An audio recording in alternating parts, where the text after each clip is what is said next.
오늘은 요한복음 13장 34절에서 35절에 있는 말씀을 가지고 제자의 정체성, 사랑이라는 제목으로 함께 말씀을 나누기 원합니다. 먼저 말씀을 봉독하겠습니다.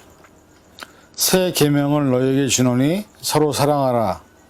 내가 너희를 사랑한 것 같이 너희도 서로 사랑하라. 너희가 서로 사랑하면 이로써 모든 사람이 너희가 내 제자인 줄 알리라. 아멘. 기도하겠습니다. 하나님, 오늘 시간 저희가 그리스도의 제자인지를 스스로 묻기를 원합니다. 많은 사람들이 예수님을 믿는다고, 하나님을 믿는다고, 교회를 다닌다고 하지만 정말로 내가 그리스도의 제자인지를 스스로에게 묻고, 그렇지 못하더라면 이제부터라도 진정한 그리스도의 제자로서 인정받기를 원합니다. 말씀을 통해서 우리가 이 시간 내가 그리스도의 제자로 어떻게 살 것인지를 돌아보는 시간 갖게 하여 주옵소서. 모든 것 감사드리며 예수님의 이름으로 간절히 기도하옵나이다. 아멘. 예전에 이런 예화를 들은 적이 있습니다. 감리교에서 신앙생활을 하셨던 원용수 권사님이라는 분이 계셨습니다. 그분은 어머니의 신앙을 따라 참으로 많은 신앙의 간증을 가지고 살아가는 분이셨습니다. 한 번은 미국에 초청을 받아서 공항에 도착을 했는데 픽업을 하는 분이 차에서 운전을 하면서 갑자기 권사님에게 이런 질문을 하더랍니다. 당신은 크리스천입니까? 이 질문을 하길래 어려서부터 새벽 예배를 참석하고 신앙생활을 평생 해오신 분이어서 당연히 그렇다고 대답을 했습니다. 그런데 조금 있다가 다시 질문을 하는데 이번에는 이렇게 질문을 합니다. 당신은 진짜 크리스천입니까? 이 질문을 하는데 진짜라는 말 한마디에 내가 정말로 진짜 크리스천인지 스스로 돌아보는 시간을 가졌다고 합니다. 우리는 교회를 다니고 신앙생활을 하고 스스로 예수님의 제자라고 자신을 소개하지만 우리 자신에게 양심적으로 물을 질문이 바로 우리가 정말 크리스천인지, 정말 주님을 따르는 제자인지 오늘 내 자신에게 물어야 합니다. 왜냐하면 세상에는 진짜와 가짜가 너무나 많이 있고 우리는 그런 세상에 살고 있기 때문이죠. 마태복음 24장 4절에서 13절에 이런 말씀이 있습니다. 예수께서 대답하여 이르시되 너희가 사람의 미혹을 받지 않도록 주의하라. 많은 사람이 내 이름으로 와서 이르되 나는 그리스도라 하여 많은 사람을 미혹하리라. 난리와 소문을 듣겠으나 너희는 삼가 두려워하지 말라. 이런 일이 있어야 하되 아직 끝은 아니니라. 민족이 민족을 나라가 나라를 대적하여 일어나겠고 곳곳에 기근과 지진이 있으리니 이 모든 것은 재난의 시작이라. 그때 사람들이 너희를 환난에 넘겨주겠으며 너희를 죽이리니 너희가 내 이름 때문에 모든 민족으로 미움을 받으리라. 그때 많은 사람이 실족하게 되어 서로 잡아주고 서로 미워하겠으며 거짓 선지자가 많이 일어나 많은 사람들을 미혹하겠으며 불법이 성함으로 많은 사람이 사랑이 식어지리라. 그러나 끝까지 견디는 자는 구원을 얻으리라. 이 말씀이 지금 우리가 살고 있는 이 시대의 모습과 별반 다르지 않습니다. 전 세계적으로 기독교가 무너지고 교회들이 문을 닫고 있는 상황에서 수많은 이단들이 생기고 있고 활동과 그 역량이 왕성해지는 것을 보게 됩니다. 많은 사람들이 이단의 거짓에 아무런 의심 없이 신앙적 고민도 없이 이단에 빠져가는 모습을 우리는 너무나 잘 보고 있습니다. 그런데 이런 상황에 대해서 성경은 우리에게 이렇게 말합니다. 사도행전 17장 11절 베레아에 있는 사람들은 데살로니가에 있는 사람들보다 더 너그러워서 간절한 마음으로 말씀을 받고 이것이 그러한가 하여 날마다 성경을 상고하므로. 사실 우리가 말씀을 받을 때 정말 이 말씀이 진리인지 또한 악한 영으로부터 온 것은 아닌지 분별하고 말씀을 통해 점검해야 하는데 우리 눈으로 보이는 화려한 그리고 세상적인 가치에 부합하는 미혹될 만한 것들을 좋아하는 인간의 욕심과 그 미련함 때문에 아무런 의심 없이 이단에 빠지는 모습을 많이 봅니다. 오늘 이 시대를 살아가는 우리들에게 진정으로 물어야 할 질문, 나는 과연 예수님의 진짜 제자인가? 이 본문은 우리가 정말 진짜 제자가인지 아닌지를 구분할 수 있는 아주 간단하고 명확한 기준을 제시하고 있는데 그것이 뭐냐? 서로 사랑하라는 것입니다. 우리가 서로 사랑하면 우리가 예수님의 진정한 제자인 것을 알게 될 것이라 말하고 있습니다. 시대적인 어려움, 개인들의 인간적인 욕심과 욕망 때문에 또 많은 사람들이 돈이 우상인 시대에 우리 살고 있기 때문에 그 안에서 서로 다름을 인정하지 못한 채 현 시대는 사상적인 갈등, 정치적인 성향, 또 그로 인해서 생긴 분리, 세대 간에 이해하지 않으려고 하는 단절, 언어적으로, 종교적으로, 나라와 나라 사이의 전쟁 등으로 말미암아 사람과 사람이 함께 살기 어려운 시대에 우리는 살고 있습니다. 그런데 참으로 안타까운 사실은 교회도 심지어는 목회자들도 서로 다르기 때문에 너와 내가 하나가 될 수 없다는 일반적인 사실을 안주하며 서로를 비난하고 비판하고 자신의 그리스도 제자라고 하지만 오늘 본문에 등장하는 아주 간단하고 단순한 이 제자의 정체성을 즉 서로 사랑하라는 이 한 구절도 우리는 내가 스스로 인정하지 못하고 지키지 못하는 존재임을 고백할 수밖에 없습니다. 예전에 말씀 중에 이런 말씀이 있습니다. 마태복음 22장 37절에서 40절. 예수께서 이르시되 내 마음을 다하고 목숨을 다하고 뜻을 다하여 주 너희 하나님을 사랑하라 하였으니 이것이 크고 첫째 되는 계명이요 둘째도 그와 같으니 내 이웃을 내 자신과 같이 사랑하라 하셨으니 이 두 계명이 온 율법과 선지의 강령이니라. 하나님이 주신 대계명입니다. 근데 이 말씀에서 제가 의문이 되는 것은 내 이웃을 내 몸같이 사랑하라고 하셨는데 과연 내 이웃이 누구냐 하는 것입니다. 여러분에게 있어서 여러분의 이웃은 바운드리가 어디까지입니까? 미국에 살다 보니 바로 옆집에 한국인이 아닌 외국 사람들, 또 말도 통하지 않는 수많은 사람들이 있는 곳에 저도 살고 있습니다. 한인타운에 살아도 한국 사람들이 이웃이라 하더라도 서로 말을 하거나 소통을 하거나 밥을 같이 먹는 경우가 별로 그렇게 많지 않습니다. 우리가 정해야 하는 이웃은 나와 친하고 아이들이 같이 놀 수 있는, 때로는 서로 밥도 같이 먹고 이야기를 나눌 수 있는 교회에서의 구역 식구나 또 함께 봉사를 하는 소속된 기관에 있는 사람들만이 이웃이 될 뿐, 큰 교회 가면 갈수록 함께 예배를 드려도 서로를 모르는 것이 태반입니다. 그렇다면 우리가 생각하는 이웃과 성경에서 말씀하는 이웃이 정말 같은 것일까? 우리가 생각하는 그 이웃을 위해서 내 몸과 같이 사랑하고 있는지 생각해보면 대부분 인사만 하고 이야기를 나누는 정도이지 내 몸과 같이 사랑하는 사람은 아무도 없음을 우리는 압니다. 우리가 내 몸의 건강을 위해서 음식을 조절하고 약도 챙겨 먹고 운동도 하면서 건강을 유지하기 위해서 애를 쓰죠. 아주 간단한 이야기지만 내 몸 하나를 유지하기 위해서 이렇게 많은 노력을 하지 않으면 건강이 안 좋아지거나 면역력이 약해지거나 또 여러 가지 바이러스에 노출되기 때문에 건강을 유지하기 위해서 우리는 수없이 많은 시간과 돈과 땀을 흘려야만 건강이 유지되는 것을 알 수가 있습니다. 몸에 약간의 이상이라도 생기면 의사를 찾거나 몸의 회복을 도울 수 있는 치료를 받게 되고 그에 대한 대가를 지불해서라도 내 몸이 건강한 것을 유지되기를 바라는 것이 모든 사람들의 모습입니다.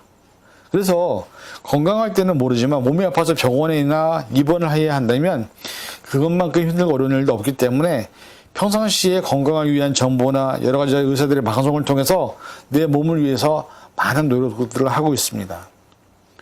이런 모습은 개인뿐 아니라 내 가족들에게도 똑같이 나타나는 모습이기도 하죠.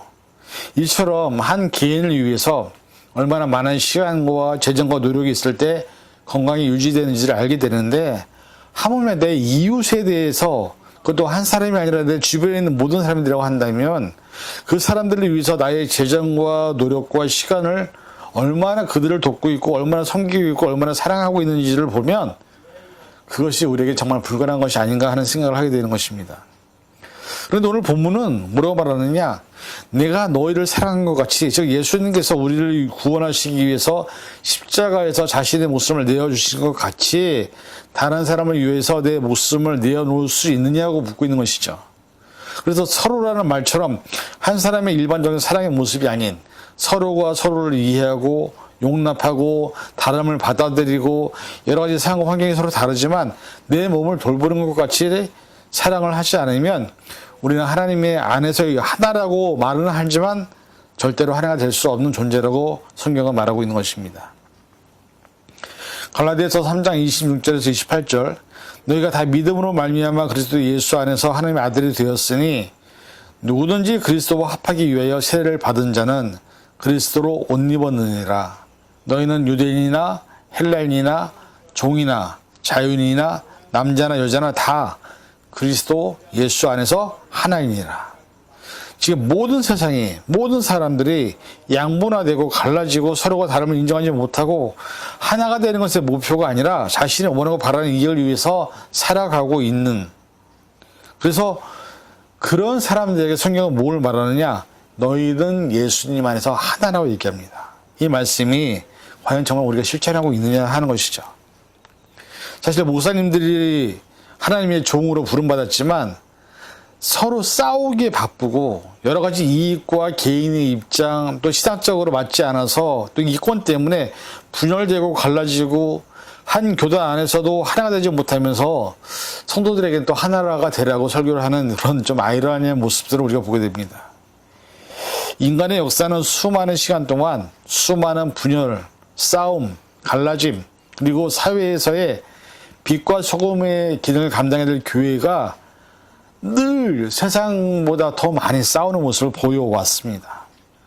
그로 인해서 많은 사람들이, 많은 젊은이들이 교회를 떠났고 아이들도 교회를 사라지고 있는 현상을 우리는 보게 되죠. 그리고 사실 이것을 만든 건 우리 목회자들의 잘못이라고 해도 과언이 아닐 것입니다.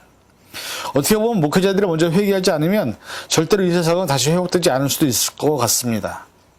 많은 사람들의 상황이 그래서, 환경이 그래서 어쩔 수 없다는 얘기를 또 핑계를 대지만, 나도 어쩔 수 없는 인간이기 때문에 그렇게 할 수밖에 없었다고 이해를 대지만, 성경은 그것은 성숙하지 못한 신앙의 모습인 것을 고백하는 것입니다.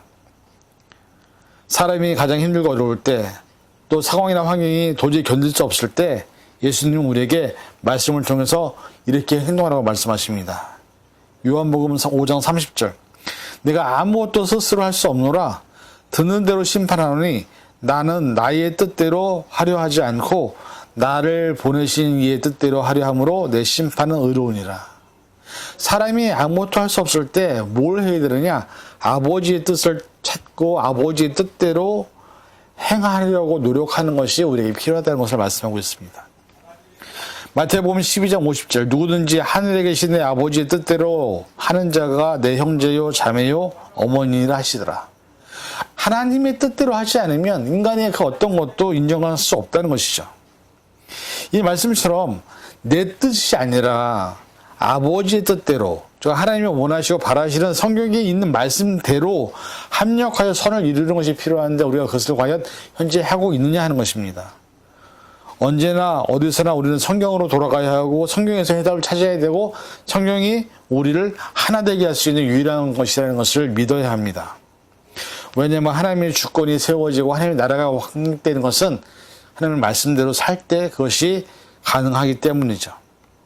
우리가 착각하는 가장 큰 것이 뭐냐? 내게 주어진 가정, 내 자녀, 내가 섬기는 교회, 내가 속한 사회나 나라, 그것이 내 것이라고 얘기하지만 사실 이 세상에 내 것은 하나도 없습니다. 내게 주어진 재능, 내게 주어진 자녀들, 심지어 내게 주신 가정, 하나님이 내게 맡기신 것이고 우리는 천지로서 관리하고 사랑하라고 맡기신 것이지 내 것이 아니라는 것입니다. 목회자들이 착각하는 가장 큰 착각이 뭡니까? 교인들이 내 교인이라고, 교회가 내 거라고. 그러나 그런 인식이 교회를 망치고 하나님 나라를 망치고 사람들에게 쉴 수 없는 상처와 아픔을 주는 존재가 되어버렸습니다. 오늘 본문은 분명하게 말합니다. 서로 사랑하라. 내가 너희를 사랑한 것 같이 너희도 서로 사랑하라. 그 사랑의 증명이 될 때 우리가 그리스도의 제자라고 인정을 받게 된다는 것입니다. 내 입으로 신앙생활을 오래 했으니까, 내가 기도도 많이 하고 선교도 많이 하고 봉사도 많이 하고 교회도 오래 다녔으니까 믿음이 있다고 스스로 말을 하지만 그렇게 말한다고 해서 하나님께 인정받는 것이 아니라 나와 다른 생각을 가진 사람들, 나랑 의견이 다른 사람들, 부딪히는 사람들, 그런 사람들이라 할지라도 그리스도 안에서 하나가 되지 못하면, 삶으로 그것을 살아내지 못하면 우리는 제자가 될 수 없고 하나님의 뜻대로 살지 않는 사람이라는 것을 스스로 인정하는 것이라고 말합니다. 성경에서 마지막 때에 사람들이 그렇게 얘기합니다. 내가 예언도 하고 선한 일도 하고 주님을 위해서 살았다고 하는데 성경에서 뭐라고 말하냐면 예수님이 내가 너희가 도무지 누군지 알지 못하겠다 말씀하시죠. 마태복음 7장 21절에서 23절 나더러 주여 주여 하는 자마다 다 천국에 들어올 것이 아니요 다만 하늘에 계신 내 아버지의 뜻대로 행하는 자라야 들어가리라.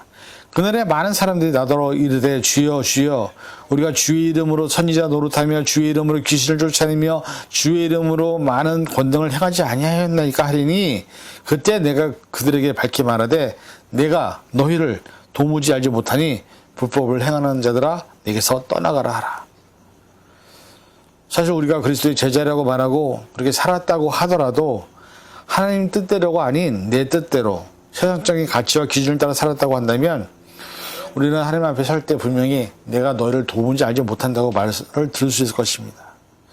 제가 가장 두려워하는 것이 뭐냐? 하나님 앞에 섰는데 하나님 나를 모른다고 하면 난 과연 어떻게 될까? 그래서 오늘 본문의 말씀처럼 서로 사랑하는 삶을 통해서 우리는 하나님께 인정을 받게 된다는 것입니다. 그리스도의 제자라고 인정을 받게 된다는 것이죠. 오늘 시간 말씀을 마무리하기 원합니다. 우리 스스로에게 물어야 합니다. 내 삶은 그리고 내가 살아가는 신앙의 모습이 하나님 보시기에 정말 내 이웃을 내 몸과 같이 서로 사랑하고 있는지 우리 자신에게 돌아보아야 합니다. 야고보서 4장 11절에서 12절 형제들아 서로 비방하지 말라. 형제를 비방하는 자나 형제를 판단하는 자는 곧 율법에 비방하고 율법을 판단하는 것이라. 내가 만일 율법을 판단하면 율법의 주장자가 아니요 재판관이로다. 이 법자와 재판관은 오직 한 분이시니 능히 구원하기도 하시며 멸하기도 하시느니라. 너는 누구이기에 이웃을 판단하느냐. 여러분 우리는 판단할 수 있는 존재가 아닙니다. 왜냐하면 내가 죄인이기 때문에. 하나님만이 나를 판단할 수 있습니다. 하나님만이 우리의 삶을 판단할 수 있습니다.